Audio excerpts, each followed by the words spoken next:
place where the center of your child's education is magnified in a collaborating community. Our focus here at MCEC is community involvement, careers, social emotional learning, and nutrition. What's up, PK? What or who do we have on our agenda today, fam? Well, you know, the fam is blessed because we got really what I'll say is an extended family member. So it's a bit like a reunion, but not, because, you know, it is what it is. We have Gemini the poet, who many people in our community already know. And Mr. Williams will talk, Chauncey, you'll talk a little bit about her connections with all the things she's doing with us. And then we'll give Gemini a chance to introduce herself, and then we can ask her some questions. So that the MCEC fam knows exactly the kind of amazing human beings we're bringing light to some epiphanies in young people's heads. So Chauncey, if you want to just introduce Gemini and talk a little bit about what she's doing with us. Okay, I've been knowing Gemini the poet for a long time. I remember I was working at I think Edgewood, it's probably like 6 or 7 years ago. She shared her book and her poems with us, and that was amazing. And then now we fast forward, and she worked with our class last year, just came in free of charge, worked with Miss Bray's English course. The students loved her. And then we're in this COVID situation. She came in with the mask on. Look, everybody's got the mask on now. Everybody has to wear the mask. So I don't know if you're a fortune teller or you could see the future, Gemini, but you were in there and she captivated our students' attention the whole time. Isn't that right, Mr. Ellis? It is. Yep, they were dialed in. They were dialed in. You changed some lives for that short period of time you were in. And what we did, we hustled after that.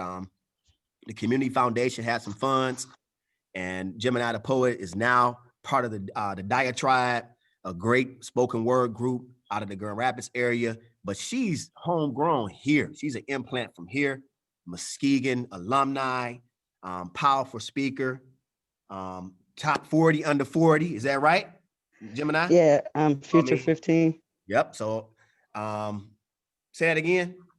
Future 15. Future 15. Powerful group of people, inspirational when it comes to civil rights, giving people a voice.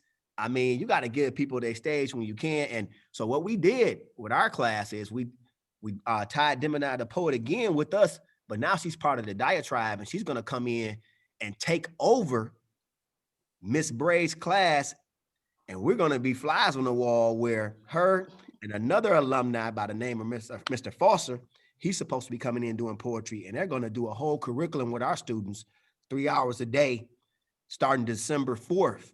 And we're going to be recording that stuff and trying to get the kids a way to be inspired. So I'm on fire about it. I can't wait. And thinking about how we were doing it last year, she was like, hey, I come in for free last year. And it was like, thank you. And now we're on the side where she's part of this organization being compensated, and our students going to get some competencies from it. And I just want to share, I wrote some things down, talked about higher academic performance by having poetry involved in your classes, building self-confidence, appreciation and engagement, and positive school culture.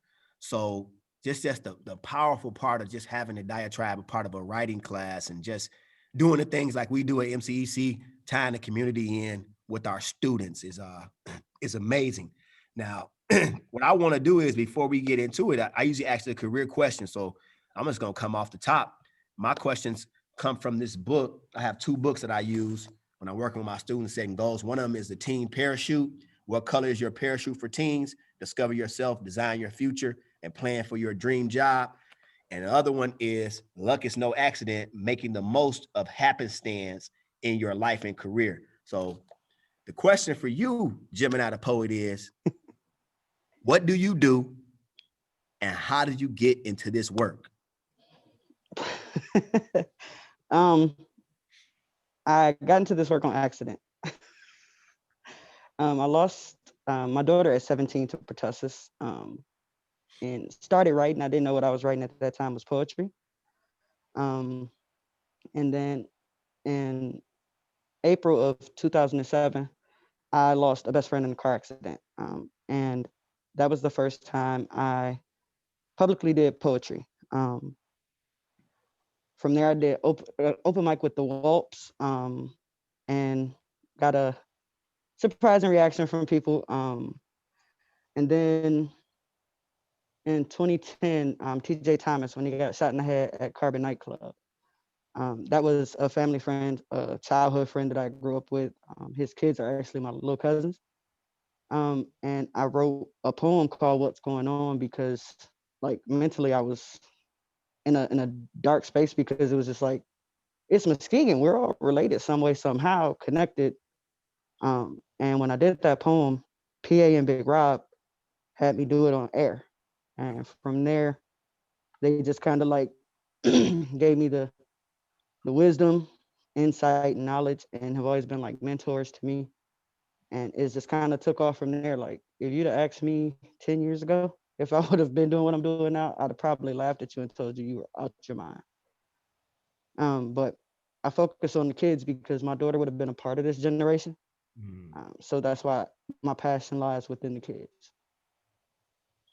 All right. So that's more of a like those two books, Luck is No Accident. So like that's that happenstance where life happens and you found an opportunity to not only talk about self-service. There's two ways to look at it. Self-service can be you can serve yourself, or you could be enlightened and you could say, I'm learning to serve others. And that's the compensation level that you can get. The byproduct is you can make something out of it, but then somebody else, you're gleaning your gifts on them. So you're enlightened with your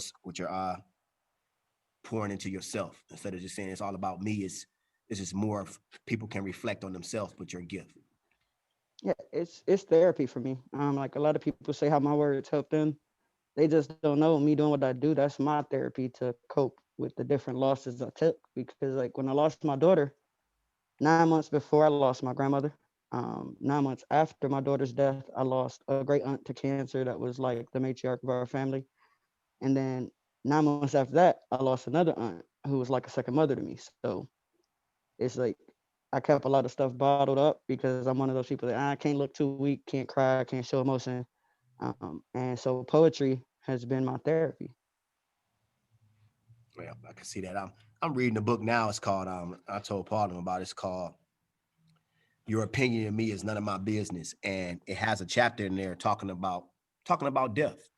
And it talks about it in a perspective that the life cycle is something that we all are going to attribute to and live in. And we never really go away. And you being a poet is that motivation is real because the experiences we have, people that's gone on into the next life, we're able to still reflect on the relationship we had with them through the poems, through the songs, through uh through breaking bread and fellowshipping with each other. So that's that inspiration of someone leaving, say they're leaving us, they're actually being cycled in the relationships that we're currently building that we know and we don't know that's going to happen to us. So I want to thank you and commend you for falling into this field like you say you did, and how you use tragedy as a form of inspiration for others. Definitely. And y'all see, I got my big red shirt on. Tells my age, but I was an Indian. I was not an M. I was not an M. I was an Indian. So you was an Indian, not an M.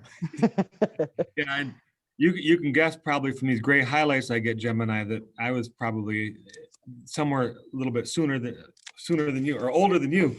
And I was in the same predicament back then. I have a question for you though, Gemini. You seem to be swimming against the current because if I turn on the TV or I page through my news feed, I see lots of people complaining about kids, saying this or that about young people, but not doing a whole lot about it. You, on the other hand, are walking purposefully into groups of young people and engaging with them. What are you finding in these groups of young people that folks out here need to really know about? The biggest thing that I'm learning with these kids is consistency. Um, they feel like a lot of adults show care and concern when it's convenient. Because one of the things that, like, the girls basketball team that I support and have been supporting for I think like 6 years now. When I first showed up to more than like 3 or 4 games, their thing was, you kept your word. And I was like, man, that's kind of crazy. And when I talk to the kids, so many of them feel like they're not being heard. And I tell people, I've actually given more business cards to kids than I've given to adults, because I want them to have someone to where if they feel they're in a situation and you can't talk to your parents or don't really feel comfortable talking to your parents, I tell them, call me. I really don't care what time of day or night it is. I tell them what we talk about is between us, unless it's something that's serious and your parents need to know. Um, but these kids are lost. They don't feel like their opinions are valued. They don't feel like they're heard. And it's just crazy because when I see that on social media and the news, it's like kids are sponges. If y'all feed them that negative and all they hear is negativity about themselves, that's what they're going to believe. So, and I know this is kind of a funny question because I know lots of folks don't like talking about themselves, but I've seen you, what I would say to be in community with kids. I've seen how you have what appears to be a magnificent rapport. Yeah. If you were to give 3 things to all the people who are trying to figure out how to connect or build rapport with kids, what 3 things based upon what you do that they should try to figure out to do to be in rapport or in communion with kids? Honesty, listen, and consistency. You're right. Yes, she is, because consistency is going against that loss, right? Trying to figure out how do we help with those feelings of loss.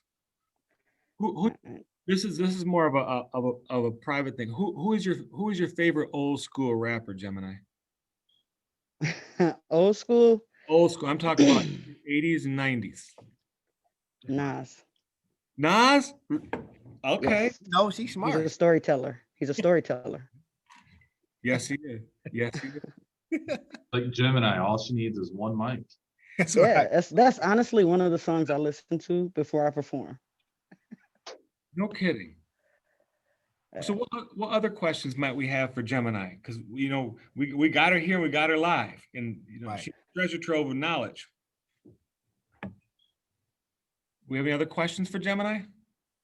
I want to share I remember I was on the staff at the time when you were doing the basketball and you were helping Joy and what's her name? Central. Yeah. And y'all came in, y'all dressed up like y'all was still hooping. These women Yeah. that were done with the game, and they came in working with our lower level teams. And I was looking at y'all, I was like, this is gonna be funny. But then as they developed, I still have the pictures. I can look in the stands and I felt the energy that helped them reach that pinnacle when they went to the Final Four. It was because of the position of the community on what you had did because they always looked for you guys in the stands for the games, and the energy in that section was ridiculous. Every game, crazy. So it was great support. I can think back to those times, and like Paul said, seeing people in different spaces where they can support kids when he asks you those 3 questions, that's what it's about, that consistency. And they used to ask, say, is Gemini coming to the game? I was like, they warming up. I'm like, well, they looking for her. They looking around. And you definitely was a part of those trophies. So I just want to commend you that you are living the sermon, as they say. You are living it. Thank you. It's like those games, like I literally got to the point where my job knew if the girls had a game, I had to go. They were fun. I'm like, I mean, like I cannot. I've drove to Kent City down dark roads by myself, but it was for those girls. And like you say, I knew they were looking for me in those stands. And so one thing I live by standing on my word. I don't like to make broken promises. So I have 100 questions in my head, Gemini. I apologize, but I have to ask this one, and you can choose to answer or not to answer. But from what you're saying and what I've seen you do, people make a difference in other people's lives, and those people sometimes can be the difference between one choice or this choice or that choice. If you're willing, who's that person that's been that influence in your life, that person that helped Gemini become Gemini? the person that, and first I'll tell you guys, there's no question I won't answer. um, Fair enough. Thank you. it's definitely my foundation. My mom was a single mother, and I never, ever, ever, ever saw my mom make excuses. My aunt, who I'll call her my auntie grandma, and people are like, huh? I'm like, yeah, she's like my auntie. She's my auntie, but she's like my grandmother because my mom's parents died before I was born. Um, and at 17, my aunt raised her 7 siblings. Um, and so that's been literally the only grandmother figure I've had. And I watched her, she sacrificed her education. And I watched her work at Wesley School for over 30 years. She's done foster care. And I watched how she continuously poured into others, even though it meant sacrificing of herself.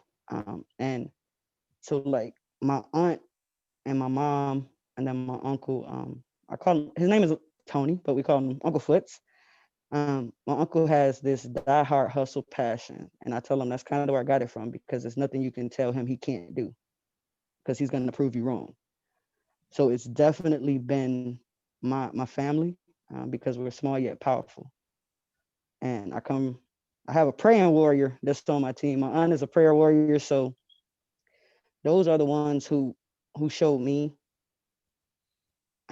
what others need to be successful and to have that inspiration. Gotcha. Any other questions for Gemini the poet? I know she's giving me about 2 years worth of things to think about. Thank you, Gemini, for that. And then, like you sprang the symbolism behind Auntie Grandma, and I wrote in the chat, I was like, Auntie Grandma sounds like a good poem, because somebody would say, Oh, it's actually one working. I'm working on one. you know, like somebody would say, oh, that sounds funny, Auntie Grandma. That's like why would you say that? But then hearing that story behind it, that somebody sacrificed again, they sell for others. That's what she did. Yeah. I'm actually working on a dedication piece for her. Yeah. This is my last question. I know I've been asking a lot of questions. My last question. So Gemini the poet is like a solo artist, like a Nas, a Jay-Z, and now you part of this group. It's like you part of the diatribe. So it's like, man, Nas is, I'm like, man, you like a solo artist. So you joining this group. Why the diatribe? It's crazy. Everything, I'm a firm believer everything happens for a reason. And me and Foster, he goes by autopilot, but Greg Foster went to Muskegon as well. We actually did a prom group together, and he hit a horse, and our parents thought we were lying. When we called and told him he got hit by a horse, ran into the side of the car on the highway. But Fable, Rachel Gleason, Kate Kane, I met them all when I went over to support Greg at the Drunken Retort in Grand Rapids. Okay. And for some years now, I think maybe 6 or 7, we've always stayed in constant communication and tried to support each other. And so I didn't necessarily view it as joining a group. I looked at it as a family coming together and doing what's best for the community. Okay. Especially when they said that me and Foster would be in Muskegon, and I'm like, hey, I'm not going nowhere besides Muskegon first.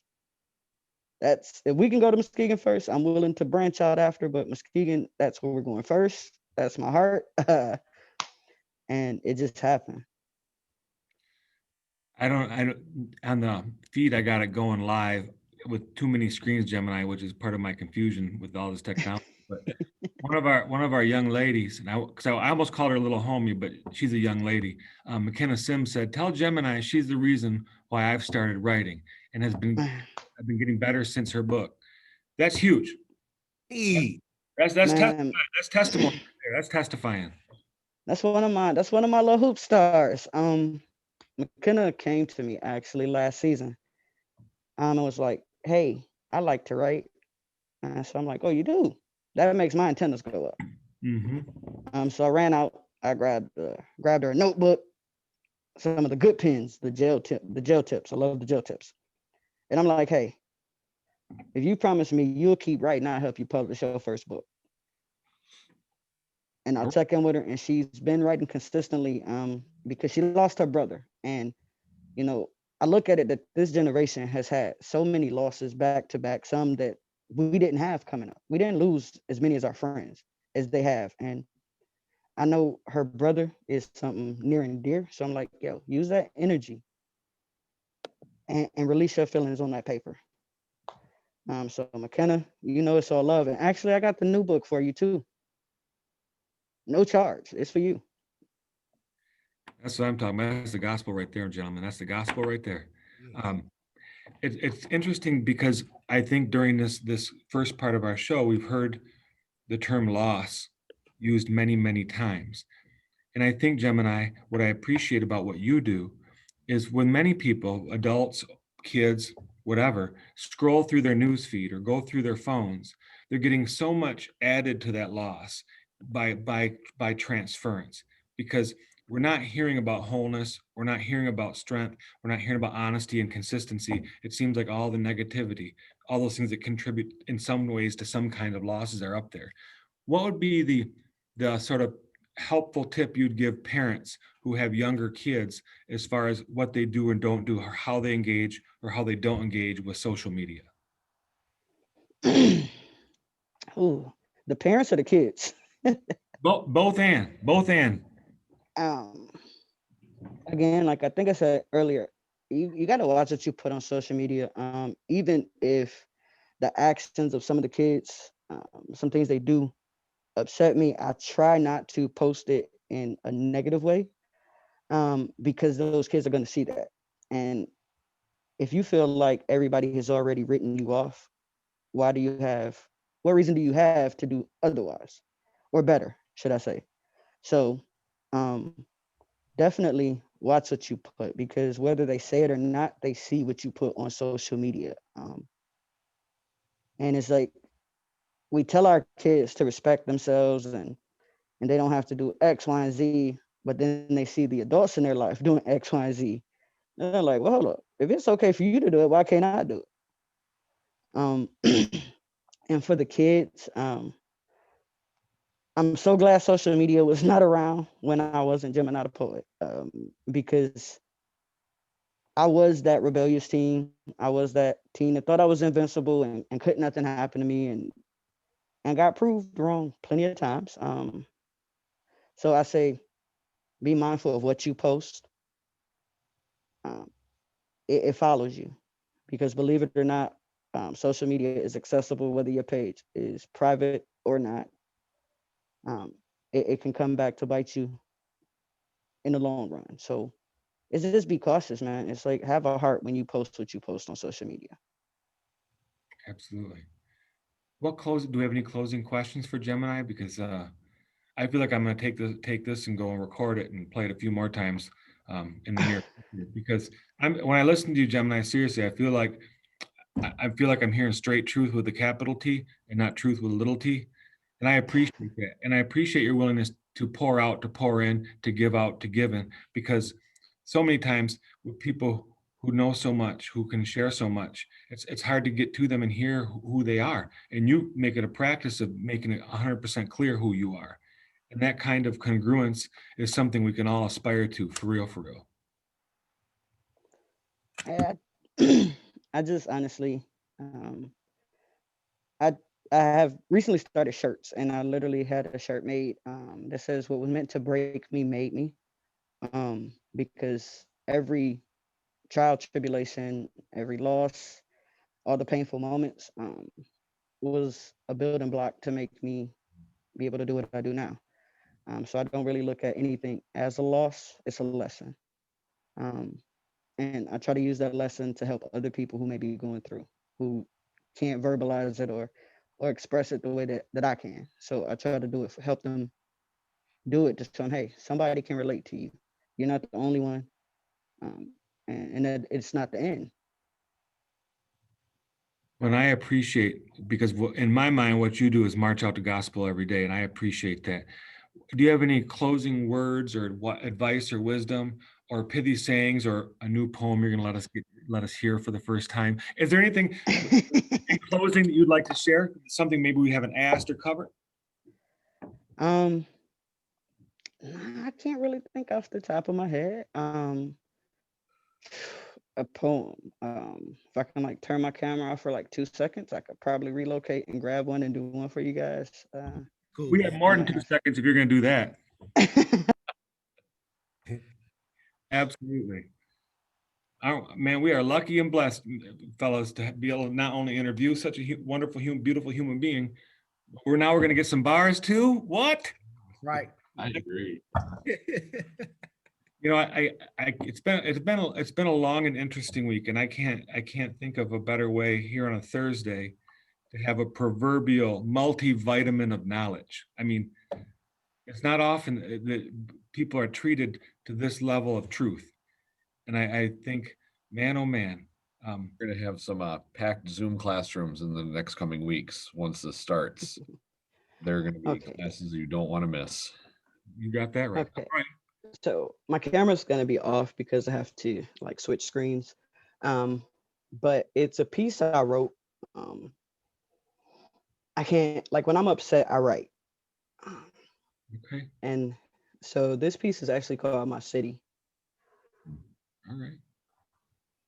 Excuse me. I come from where the goons are the most respected in the room, held with the highest respect and labeled as true. Even though that's a lie because they fooling you. They don't tell you about the tears they cry, or having to try and concoct a solid alibi, or looking over their shoulders every time a car rolls by. Instead, they feed you the lie that they ain't afraid to die. When the truth is, they fear being taken away from their loved ones and kids. Whether it be to a casket or serving a lifelong bid, it is what it is. That quick cash can be here today and gone tomorrow. Life can be ended by a tip that's hollow. Sorry if this is too real, but the truth is what you are being forced to swallow. They don't tell you how friends disappear after that cell closes. Instead, all y'all see is Facebook stats, stating how they holding. They man down. When truth is, they're no longer around. No letters, visits, or money on their books. They just making stats for that good look. They don't tell y'all it's out of sight, out of mind, especially when one gets hit with that you finna be sitting for a while kind of time. When one of them men fall victims to the streets, either by death or a cage, they honor them with RIP or free a real one on a T. Instead of showing them real love while they free and teaching them they're kings. Show mad love to those being freed, but call the ones lames that are chasing legal dreams and getting a degree. This is all beyond me. Black man, do you not understand that with that same dedication you give to these streets, you could reach out and grab a young man by the hand and divert the devil's plan to kill, steal, and destroy? Because truth of the matter is, all any little boy truly desires is a solid father figure to show him the bigger picture. No child ever starts off wanting to be labeled a real or ever wishes to fall victim to the trigger. So it's now or never for the men of our city to create better. Show our young men the true definition of a man. Spend quality time and help them develop a plan to be more than a rapper or a trapper, because that's not a goal our young men should be after. Show them that knowledge is power and how to legally be successful instead of risking it all for the almighty dollar. Show them there's nothing wrong with being a scholar. And if you're not in your kids' lives, return and be that father. Because our kids are crying out, but we seem to not be listening. How else can we explain the lack of sympathy missing? It's time for the ones who weren't always right to step up and lead this fight. Give them your truth and provide insight on your personal trials and tribulations and how you were able to turn around your situation. And keep in mind, the truth isn't always pretty, but we need you, men. Sincerely, your city. Ooh. Wow. I want to say something. I was sitting with Miss Bray earlier today, and we were looking through the book. Because I know we're bringing in a diatribe, but it's a book called Poetry Out Loud, and they have these prescribed poems in it, and we're building our kids up. And she's getting ready to launch her argumentative essay, and she was talking about this. She said, "I want to find the poems that have an argument in them." So when I was listening to you read your cited work, I heard the argument inside of that writing, the struggle between this person but also the people that's watching them, but also the greater thing that the influences are the arguments that this person has. And when she said that this morning, and I just heard your poem, she's trying to have the students recognize insight in the poems and the things they read and find the arguments. But I heard it. The person, it's a struggle with the community, this person, the things that they're doing. And this is my, poetry is everybody's own opinion and interpretation. This is my interpretation of it because I experienced some of this stuff growing up and seeing it and being on the path that we're not celebrated when we walk across the college stage in the hood, but when we come out of the four walls that says I done did a bid, it's a party. So it's like this is you graduated from this or this and that is so it resonates with me hearing that because when you chose the path that few go on, you're not celebrated. So it resounds with me and I see the argument inside of it, what the teacher was talking about this morning. So we just can't wait to have you again. Come at it. I want to share a comment from one of our students. Victoria Broom said, "Oh, Gemini, I got my LLC and thanks for the encouragement when you came to our class last year." So you talked to that, you gave her that game and she started her LLC and make sure hit her up and tell her to keep on knocking that classwork out too. Just don't run into the business, but make sure you handle the classwork also. So yeah, but definitely inbox me. I'm going because you followed through. I'm gonna have something for you. Yeah. So that wisdom you shared with her. So just want to let you know that you're doing some good things and it's empowering some youth and they tapping into this and they knowing that, hey, they got the right thing going on at MCEC. So I know we got Tom here, Mr. Ellis. He's our counselor and his focus is social emotional learning.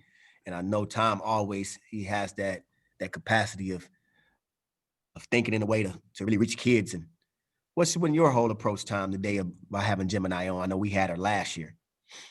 I'm just happy to capture this on Facebook Live and give everybody a glimpse into what happened inside that classroom last year. And I'm so excited that we have this partnership going forward because the change that it brings about in kids as they sit and listen and like, I can't even put it into words. It's something you have to experience. And we get a little glimpse of that, just meeting here on Zoom, but you can watch the body language of the students change when Gemini's in there.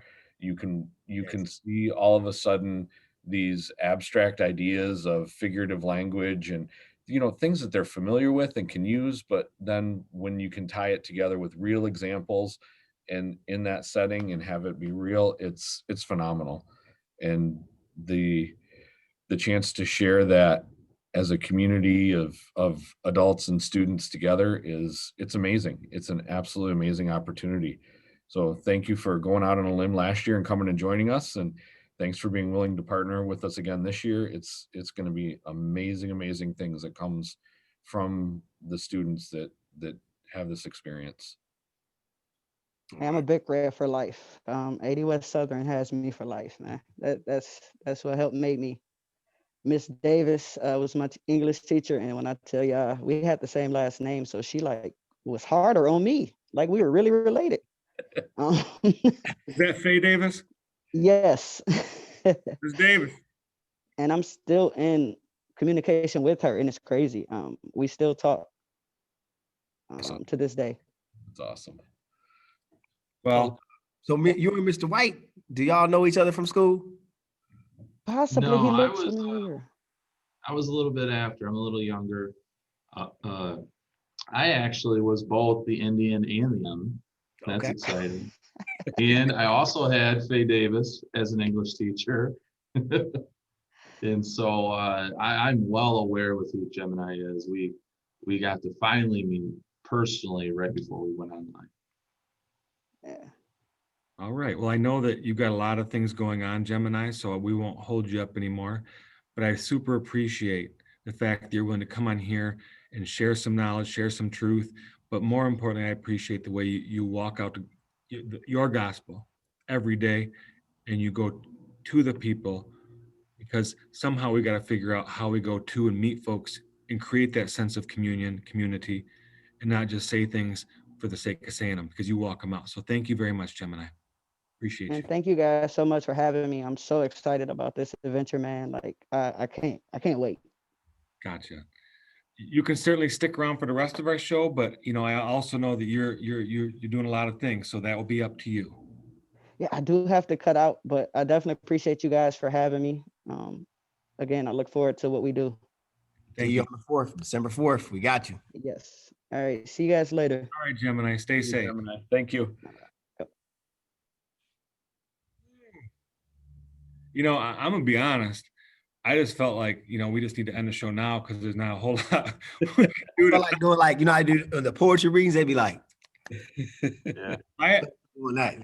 I had to be careful because a lot of phraseology that I would like to use at church was popping up in the back of my throat. And I was like, well, we're not exactly a church show yet. So I need to be a little careful and moderate my behaviors.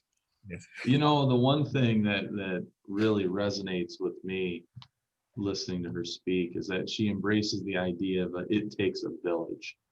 It takes everybody, you know, and it takes everybody to show. I really do believe, and probably one of the reasons that I became an educator is I believe that the strength of any community is its young people.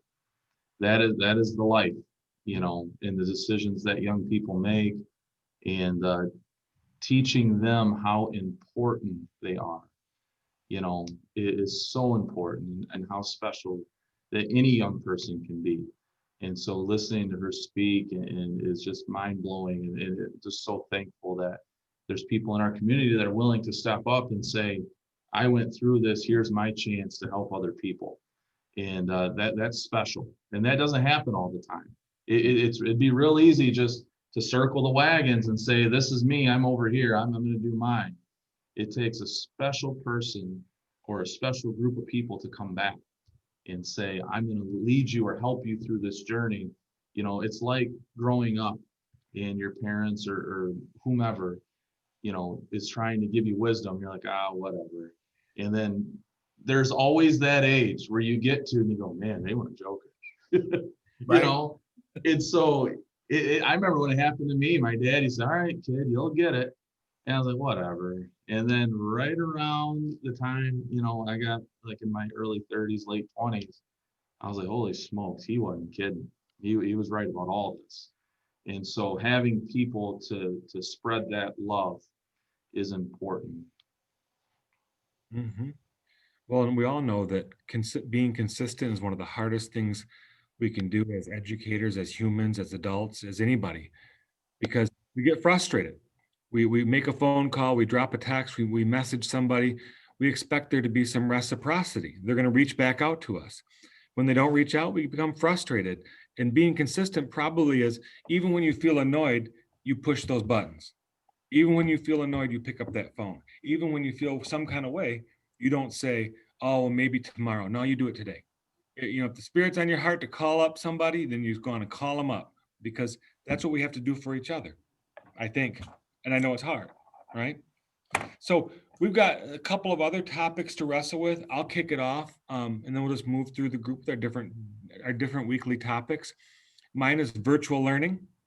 As many of you know, our 3 live online classes are still virtual, but now we've added in addition, the tutoring component in the afternoon has also become on Zoom. It's become on Zoom. It's gone. It'll be on Zoom. Okay, tutoring will be on Zoom. So your teachers will let you know where those Zoom addresses are, so you can get there. But I also want to just hit this. Coach Sugan has been working tirelessly to make sure students are taking care of their Edmentum/Plato coursework. Those are those online classes to accrue additional credits. He set up 2 Zoom sessions, one in the morning, one in the afternoon. And you can go to the MCEC Family Google Classroom, students, parents, to find out where that information is. So any student at MCEC can have a morning or afternoon session of tutoring with Coach Sugan for any concerns over Edmentum and Plato. Should there be some concern that outstrips Coach Sugan's vast knowledge, then he will, of course, reach out to any one of us to support you as well. So if you're having trouble, it is imperative that you reach out to us. You can call us, you can email us, you can hit me up on the book, you can hit all of us up on the book, because we're all there. Reach out. we can figure out how to support you, because going 100% online is difficult. We're not going to lie, but it's the world in which we live. If you get a chance, check out the MCEC Facebook page. There's a video there by Gary Allure, which kind of will summarize nicely some of the concerns that are out there and why we went to a completely virtual model for the time being. But really, reach out. We're here for you. We'll do whatever we can to support you. So just know you're not alone, even though sometimes it feels that way. And if you want to just call me on the phone just to talk and ask about where I get my gray highlights, I'd be happy to share that information. If you want to know who the barber was that gave Brent his bowl cut back in 7th grade, I know that too. So reach out.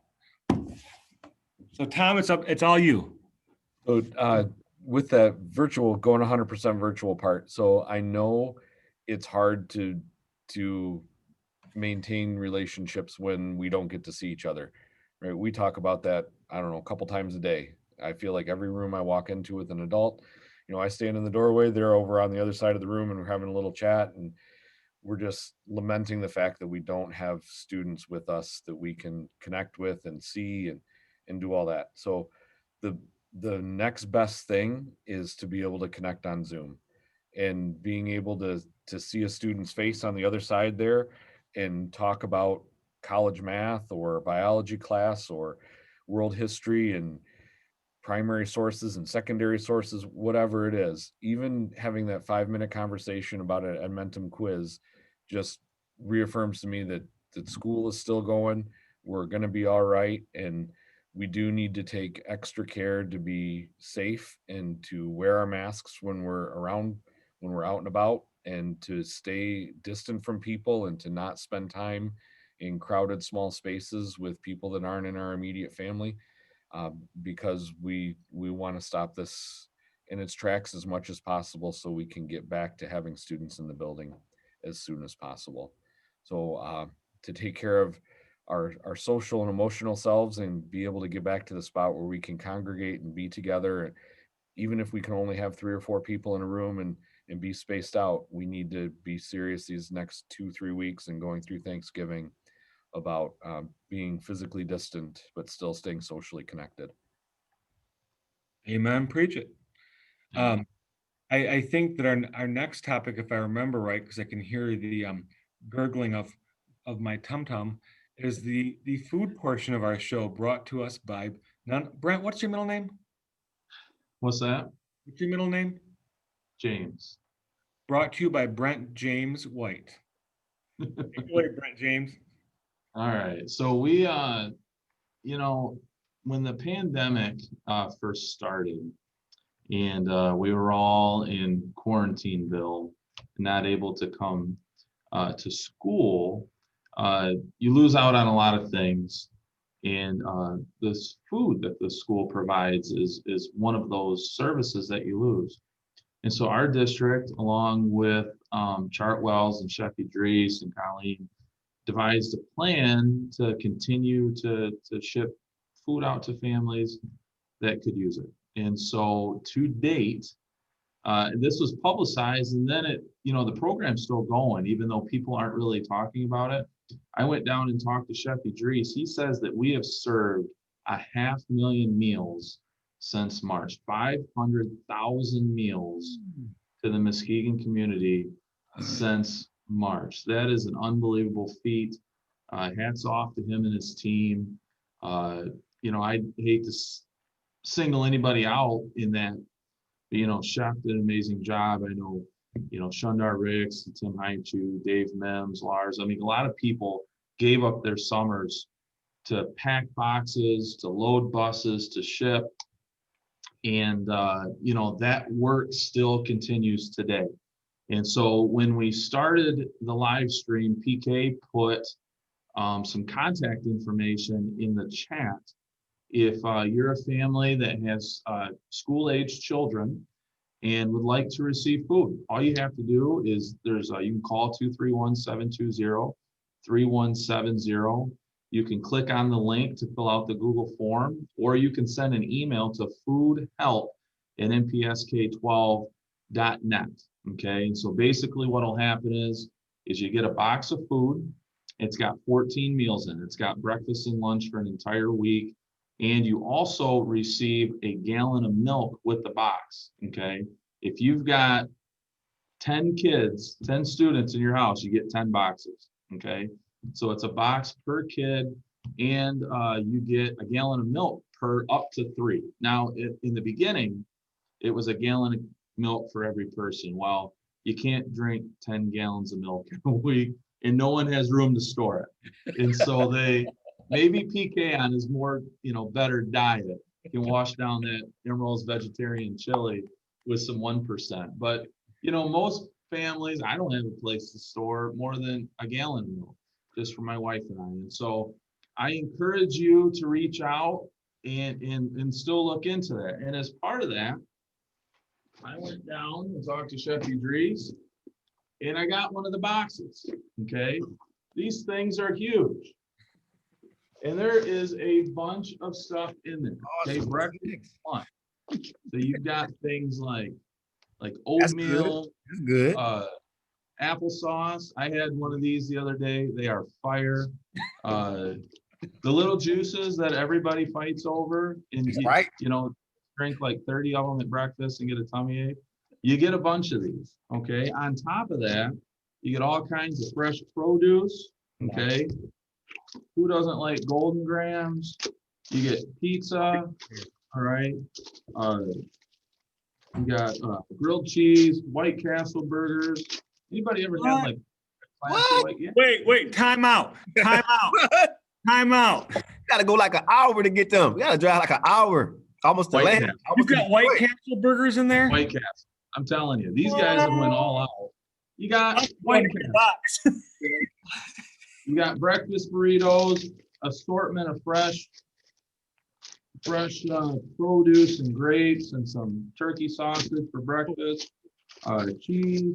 Here's the other cool thing that you get. I took it out because I kind of prepped the box so I could whistle through it pretty quick.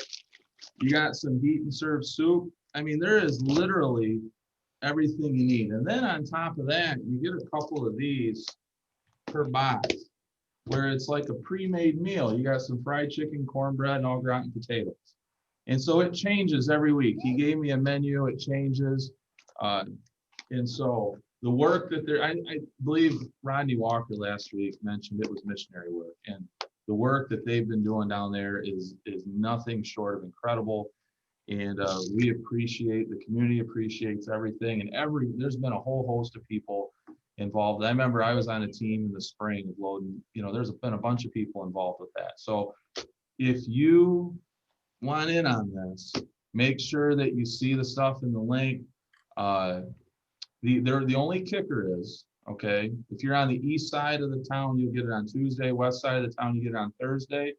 On Wednesdays from noon to 2, you can pick up a box and milk here at the high school on the Sanford Street side there by the cafeteria. The only kicker for food delivery is someone has to be available to accept the box. In the beginning, they were dropping them at the door. Now somebody has to be there to take it. But this is a tremendous, especially those of you with growing children and understand how much they eat. On our football team, we're in our strength training program in the winter, and we're telling the kids, you need to eat. You need to eat. Parents are calling us, but they ate everything in the fridge, coach. And so raising young people, food-wise can get up there, and now they're home all the time. And so we're just trying to help. So if you're not on that delivery list, getting this stuff, by all means, it's there for you. And everyone, it takes a village. We're all here to help. So one question about that rather sizable box. Does it have the Angela Johnson, AKA AJ favorite in it, peanut butter and jelly? It actually does. Hold on. You've got, and my personal favorite, an Uncrustable. Oh, the Uncrustable. It's better than that. Good. An Uncrustable washed down with one of these. Come on. That's a good box. I mean, I wouldn't mind. It's the run of the mill. Well, I'm just gonna say this. I'll come out to your office. You take one of those little Crustables and you put that mug in the freezer and take it out. It's like a dessert. Freeze that little Crustable. Take it out of the freezer. I've never done that. Man, Chauncey, I'm gonna tell you, don't do it. Well, and then you wash it down with some of PK's 1%, and I'm telling you, it ain't bad. If that's what you're wondering, it ain't bad. What jelly, yes. You know, Tom and Chauncey, once we get done here, we're gonna have to go down and bum rush Brent in his office. That's what I was thinking. I was like, hey, that food look good. And I'm not just eating that bag of carrots either. But there's good stuff in there. You know, it's not just prepackaged. It's not, I mean, it is prepackaged, but it's high quality things that we would all be proud to feed our own children. And so by all means, look into it. If you need it, it's here. We'd love to help. Excellent. Brent, we appreciate you doing our food section every week, but this week is especially, I think, apropos given what Gemini talked about and the ways in which we're trying to do right by our community. So thanks for taking us through that box, because I'll tell you, I felt my mouth water a couple times. And you know, it's nice that our food service is trying to find ways to create some different stuff in those boxes. So that's awesome. Yeah, 500,000 meals. Like I couldn't have fathomed it was that many. And that's mission. That's impressive. That's unbelievable. And it's really cool. Sweet. All right. Well, Chauncey, what do we got for career readiness or things going on here at MCEC that people need to know about? I even wrote it down. I know Gemini the poet, we had her on. The Diatribe's getting ready to, I call them the Diatribe. I don't know why I do that. It's the Diatribe. Their spoken word poets are getting ready to come in and take over Mrs. Bray's English class every Friday starting December 4th. They're coming in every Friday, taking over all 3 classes. I'm gonna be in the Zooms because I'm gonna have me some fun. Miss Bray's gonna be in there, and we're gonna just be spoken word, and we're gonna be. But then there's a poetry out loud contest, March 2021. They haven't gave us a date yet, but we have a meeting later on the day to figure out what's the actual date. That's going to be the big kickoff. So the Diatribe is going to be preparing us for that poetry out loud statewide contest, where we're going to select some of our students to participate in that contest. So we're going to take the writing to a whole new level, to the competency level where they can be able to build those skills. But also, we just had the Discovery Manufacturing Tours. That was Monday. That was pretty good. It gave us the area of what it looks like. We're doing the Maven.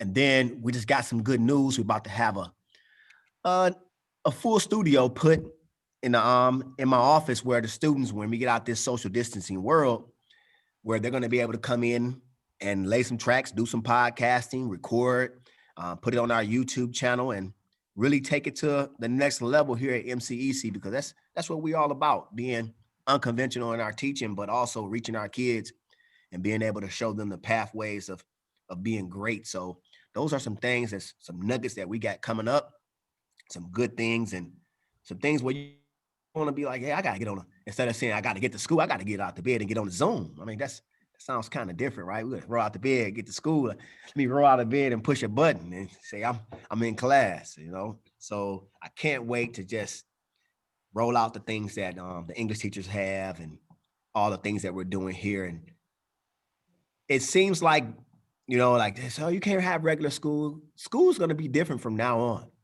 So we have to figure out, telling our kids to hurry up and wait and sit in the chairs and get the book out and turn to this page, those days are over.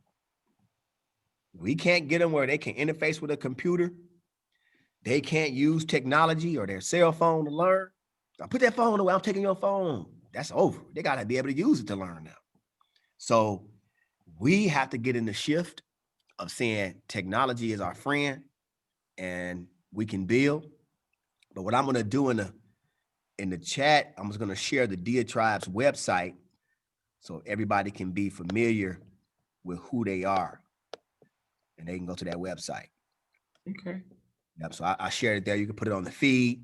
Like I said, I'm going to give Ebony again, Gemini the poet, a big shout out.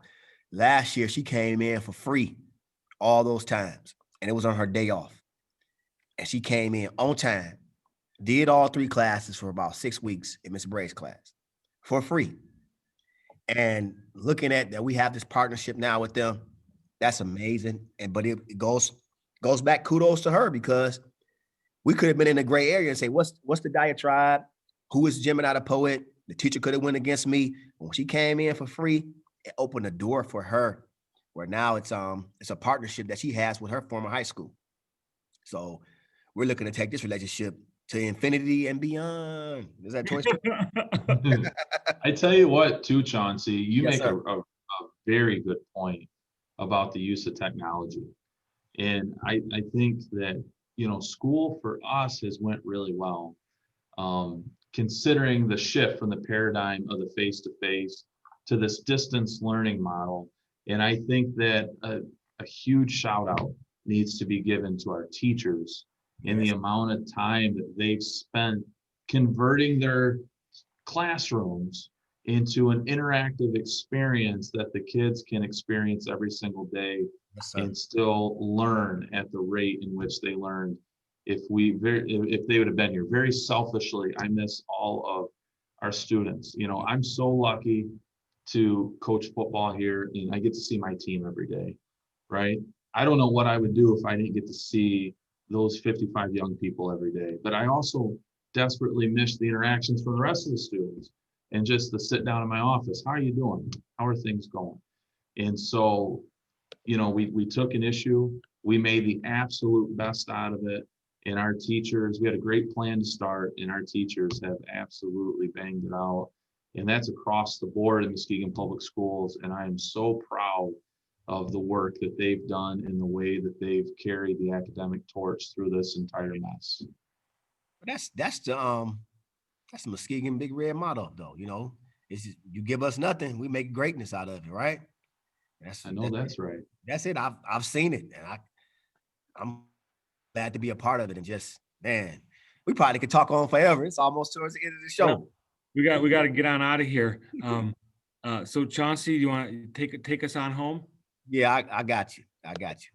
Well, that's the end of our live hour. Thanks for tuning in to the MCEC Fam Show, the place where your child's education is magnified in the collaborating community. And we always buy back the block. That's what we do. That's our theme song. We want our kids to buy the neighborhood, work in their neighborhood, do their best, achieve success, because we great. All right, y'all. All right. See you next week, Thursday.